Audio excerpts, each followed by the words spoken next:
Welcome back to Brotherhood Finance. In today's video, we're going to be going over more charts, analytics, and data that build onto my bullish thesis of Q4 of this bull run in crypto. Now, as we addressed before, there is a 4-year market cycle in cryptocurrency, specifically Bitcoin, as it is the head leading market cap for the cryptocurrency space overall. And once again, when we dived in, we looked at charts from 2013, 2017, and 2021, which were all 4 years apart from the 4-year halving cycle, which is when the halving occurs and the amount of Bitcoin that are mined in a day half. That then makes the demand increase and the supply decrease. Today, we're going to be going over some more for the charts. Again, we've had Bitcoin reach new all-time highs. Right now, it's resting around the $62,000 range per BTC, and we had heights of $67,000. I'm going to further dive into why I think it's going to go much higher, and we're going to be diving in some more charts. Also, an ETF was just released. Now, it's not a spot ETF, but it's a futures ETF, which is one step towards being closer to our goal of cryptocurrency and Bitcoin specifically being the people's money. Furthermore, let's dive into these charts. Let's dive into these analytics. If you want to cop yourself some Brotherhood Finance merch, check us out at brotherhoodfinance.com, where you can get all the things you need for financial freedom and get the proper financial education you need to succeed. Let's dive into this video right now. All right, brothers, so the first thing I want to dive into is we're looking back at the micro. So, update on the mind-bending gold fractional. For those unfamiliar, this marks the 54th straight week that Bitcoin has followed gold from 1970 to 1979. Now, around this time period, the first gold ETF was released, which is what this chart is showing. And this right here on this line is showing gold from 1970 to 1979. Now, another reason why gold is a good indicator is because Bitcoin is kind of like gold, but it's more of a finite and better gold in my opinion. And the reasons are the scarcity. Again, there's only 21 million Bitcoin that are ever going to be created. There's about 18.9 million mined right now.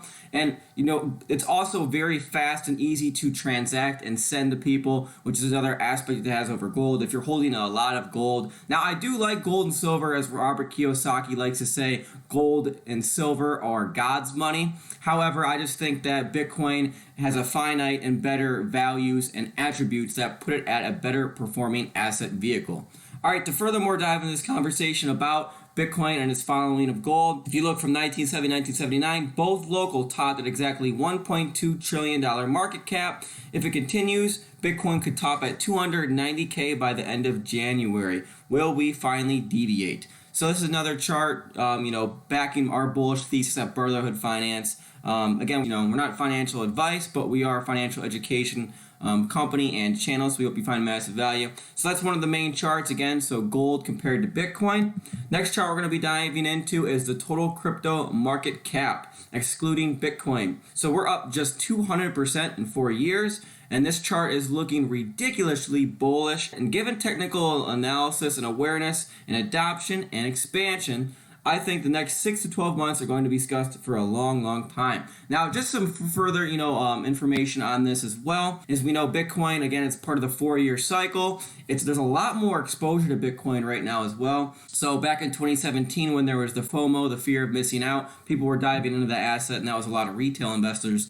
But what we're starting to find out is a lot of the money that's moving into this cryptocurrency asset is institutional money. So it's the big players, the big boys with the big money. Most people say, you're investing in a risky asset, but I like to follow the big money because, they may say one thing, but then they might invest. So large corporations have been buying and institutions have been buying into Bitcoin, which further supports our thesis as well. And like he stated in this statement, I also believe the next 6 to 12 months are going to be very crucial and impactful for Bitcoin and the crypto space overall. And then after that, I think we'll probably have an 80% pullback. It's hard to say. This could further the normal cycle of the 4-year range. I guess we'll have to wait and see. But I do think we're going to go well above $100,000 per Bitcoin. All right, next chart we'll dive into is the Delta Top model, starting to slope upwards, now above 117,000, stating we still have ways to go. It's based on the cost basis of investors and mean reversion. So we'll likely end up closer to 150,000 to 175,000 towards the end of the year as price move higher, but that's just an estimate. Again, all we can do is look at charts, analytics, and data,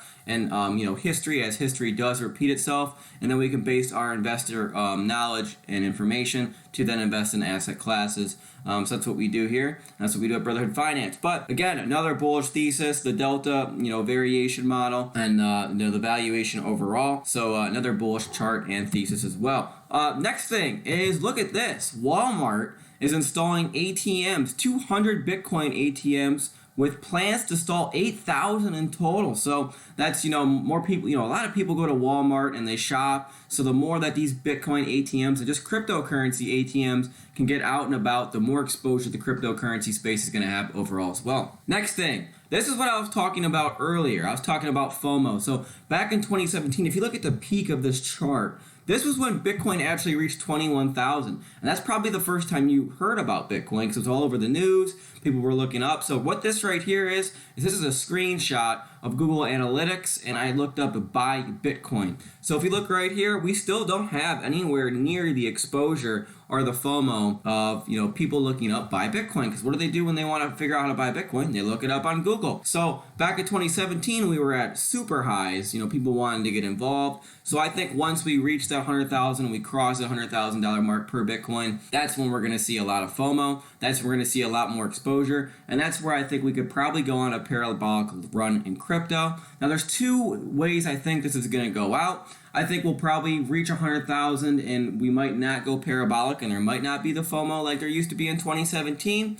Or we could have the FOMO and there could be more institutional buying and more awareness of why cryptocurrency and why specifically Bitcoin has a tremendous amount of value. Again, people always ask me too, what is the value in Bitcoin? Well, it's scarcity, it's the people's money, it's decentralized, which pretty much means it's not controlled by the people, and it's all ran on a blockchain server, so every transaction is able to be seen, and it's never been hacked one time. But you do have to practically shut down the internet for cryptocurrency to be shut down. And then another thing too is the dollar. The dollar's not backed by anything also. In 1971, President Nixon took the dollar off the gold standard, and that's when cash became trash, and that's when they'd be able to print an excess amount of money. So, we're kind of stuck in a position right now where we're in an economy that's overinflated, and a lot of the asset vehicles are overvalued. But if you save money, you're also losing a lot because some of the statistics are they print about 40% of every US dollar in the past year. And the 2 years prior to that, they printed 22.5%. So, you got to be informed. You got to have the financial education. You have to,